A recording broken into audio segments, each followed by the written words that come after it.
देखिए बच्चों, ये थ्योरम आपके एग्जाम में प्रूफ करने के लिए आती है।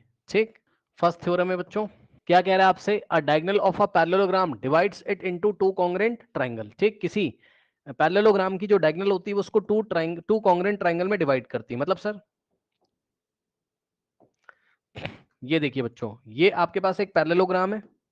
ठीक, और चलिए इसका नामकरण कर देते हैं क्लॉकवाइज। चलो, तो A B C and D, सही है।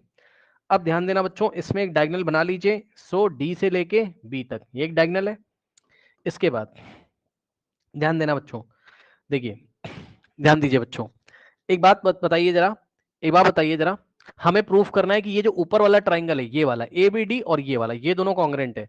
अब इसमें करस्पॉन्डेंसी क्या क्या है, ये सब तो आपको धीरे धीरे पता चलेगा, धीरे धीरे पता चलेगा। ठीक, देखिए कैसे पता चलेगा बच्चों, एक बात बताओ बच्चों, बहुत ध्यान से बताना जरा, बहुत ध्यान से बताना। क्या आपको कुछ अंदाजा लग रहा है, यानी कि बच्चों ये वाला एंगल क्या इस एंगल के इक्वल है? बताइए जल्दी से मुझे देख के, क्या ये वाला एंगल यानी कि angle A B D, angle A B D is equals to angle C D B, angle C D B, very good very good very good, C D B, very good. Alternate कैसे, A B parallel C D है और ये B D क्या है, transversal line है, तो ये दोनों एंगल इक्वल हो गए,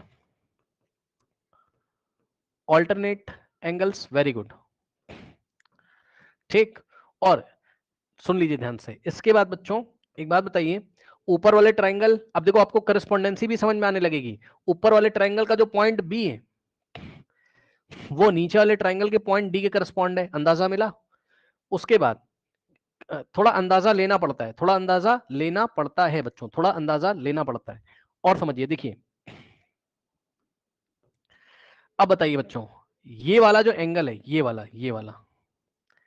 वाला एंगल इसके इक्वल होगा कि नहीं होगा? मतलब सर, मतलब angle A D B, angle A D B is equals to A D B is equals to C B D. ठीक, ये भी क्या है, ऑल्टरनेट।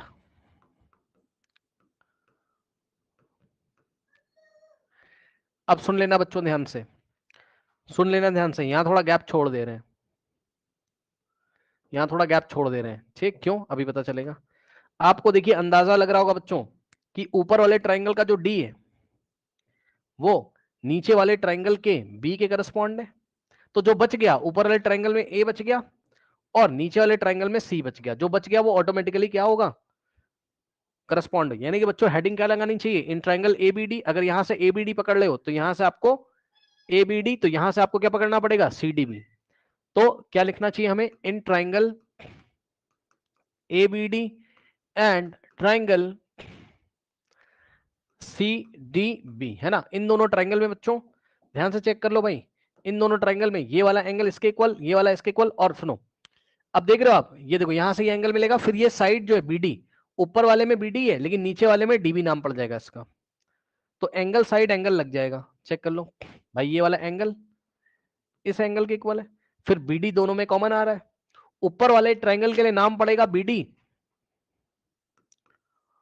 और नीचे वाले ट्रायंगल के नाम पड़ेगा डीबी, याद है ना, क्योंकि बी किसके करस्पॉन्ड है, डी के, और डी किसके करस्पॉन्ड है, बी के, बी डी के और डी बी के करस्पॉन्ड है।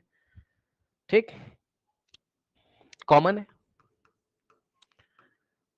कौन सा क्राइटेरिया लग गया, एंगल साइड एंगल, चेक कर लो, यहां से देखो एंगल, फिर ये साइड और ये एंगल, और इसी तरीके से यहां से एंगल और ये साइड ये एंगल, तो by by by angle side angle, हाँ भाई क्या हो जाएगा बोलो, triangle A B D is congruent to triangle C D B. आया कि नहीं आया बताइए, आया कि नहीं आया, है ना। ठीक, तो दोनों ट्रायंगल कॉन्ग्रुएंट हो गए, तो इस तरीके से जो पैरेललोग्राम का डायगोनल होता है वो उसको टू इक्वल कॉन्ग्रुएंट में, कॉन्ग्रुएंट ट्रायंगल में डिवाइड करता है। और सुनो, इन दोनों ट्रायंगल का एरिया भी इक्वल होता है, सुना ध्यान से, इन दोनों ट्रायंगल का एरिया भी इक्वल होता है। ठीक, क्योंकि जो कॉन्ग्रुएंट ट्रायंगल होते हैं उसके एरिया भी इक्वल होते हैं। और एक बात बताऊं, और एक बात बताऊं, वेरी इंपॉर्टेंट बच्चों, यहीं पर यह भी प्रूफ हो गया, यहीं पर यह भी प्रूफ हो गया कि opposite angles of parallelogram are equal, मानते हो कि नहीं? Opposite angles of parallelogram are equal, ये भी प्रूव हो गया यहां पर। कैसे? इसी थ्योरम में क्या प्रूफ हो गया बताइए? ऑपोजिट एंगल्स ऑफ पैरेललोग्राम को कैसे लिखते हैं? डबल लाइन खींचते हैं फिर जीएम लिखते हैं, डबल लाइन को पढ़ते हैं पैरेलल, पैरेललो, और जीएम का मतलब gram, parallelogram. So opposite angles of parallelogram are equal भी हो गया। कैसे? By CPCT, by CPCT. बच्चों corresponding parts of congruent triangle, अगर तुम यहां पर सीपीसीटी लगाओगे तो क्या होगा बताओ? क्या होगा? चेक कर लो क्या होगा बच्चों। अगर ये दोनों ट्रायंगल कॉन्ग्रुएंट हो गए तो बताओ एंगल ए ऑटोमेटिकली किसके इक्वल हो जाएगा? एंगल सी के। मानते हो कि नहीं इस बात को? ठीक, तो देखा आपने क्या हो जाएगा? एंगल ए, या आपको अगर पूरा नाम लिखना हो पूरा नाम लिख लो, angle B A D is equals to B A D is equals to D C B. This implies B A D का मतलब एंगल ए, और डीसीबी का मतलब, डीसीबी का मतलब एंगल सी। तो एंगल ए एंगल सी के इक्वल है, क्या दिक्कत है? तो एक तो अपोजिट एंगल आपने ऐसे दिखा दिया इक्वल, और दूसरा पता है कैसे दिखाओगे? सुनो, इसका नाम रखो एंगल 1 और इसका नाम रखो एंगल 2, ठीक, और इसका नाम रखो एंगल 3 और इसका नाम रखो एंगल 4, ठीक, ओके। तो मैं आपको दिखाता हूं कैसे। 1 किसके इक्वल है? 2 के। तो एंगल 1 किसके इक्वल है? 2 के, ऑल्टरनेट से। और 1 के साथ आपको 3 रखना है, क्योंकि 1 और 3 ऐड होके बी हो जाएगा, तो 1 की तरफ आप 3 रखो, 1 के तरफ 1 लेफ्ट में तो 3 लेफ्ट में, और 3 किसके इक्वल है? 3 किसके इक्वल है? 4 के। ठीक, ये फर्स्ट इक्वेशन बन गई और ये सेकंड इक्वेशन बन गई, उठा के ऐड कर दीजिए, एडिंग 1 एंड 2। ठीक, so adding equation number 1 and 2, 1 और 2 को ऐड करोगे लेफ्ट हैंड साइड में, और राइट हैंड साइड में ऐड हो जाएगा, तो क्या हो जाएगा? Angle 1 plus angle 3 is equals to angle 2 plus angle 4। अब बताओ 1 प्लस 3 मिलके क्या बनाते हैं? 1 और 3 ऐड होके एंगल बी देते हैं तुम्हें। तो 1 प्लस 3 की जगह एंगल बी लिखोगे, इज इक्वल्स टू 2 प्लस 4 तुम्हें क्या देंगे? एंगल 2 प्लस 4 तुम्हें क्या देंगे? Angle D. तो 2 प्लस 4 की जगह क्या लिखोगे? Angle D. तो देखा आपने बच्चों, ऑपोजिट एंगल्स को भी आपने इक्वल कर दिया, मानते हो कि नहीं बताओ? ऑपोजिट एंगल्स को भी आपने इक्वल कर दिया, ए बराबर सी हो गया और बी बराबर डी हो गया। कोई समस्या? कर दिया। अब सुनो, अब ऑपोजिट साइड को भी इक्वल कर दोगे यार सीपीसीटी से, ठीक। तो इसी में आपका क्या आ जाएगा?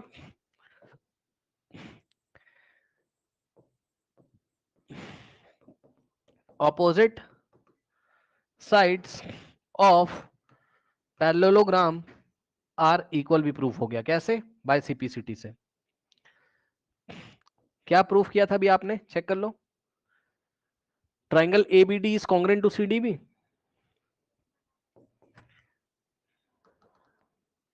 Triangle ABD is congruent to triangle CDB,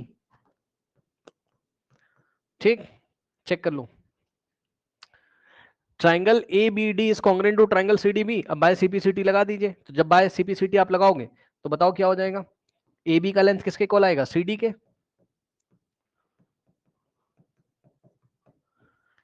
AB is equal to CD, ठीक। और क्या आएगा बताओ? BD is equal to DB।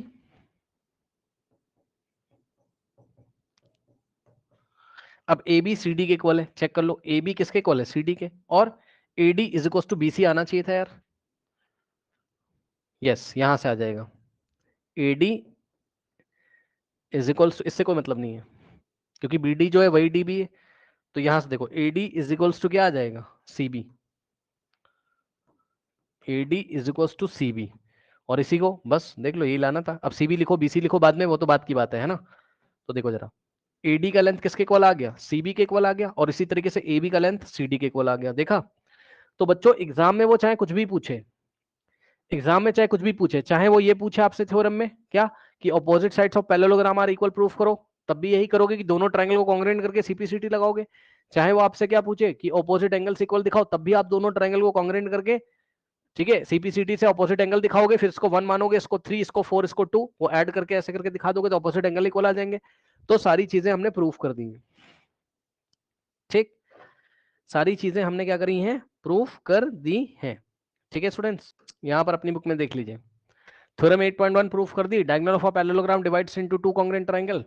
ठीक, उसके बाद थ्योरम नंबर 2 प्रूफ कर दिया आपने, क्या, in a parallelogram opposite sides are equal. उसके बाद each pair of opposite sides of a quadrilateral is equal, then अच्छा ठीक है, ये आपने देखिए अभी प्रूफ कर दिया। 8.4 भी, in a parallelogram opposite angles are equal, in a parallelogram opposite angles are equal, ये प्रूफ कर दिया है।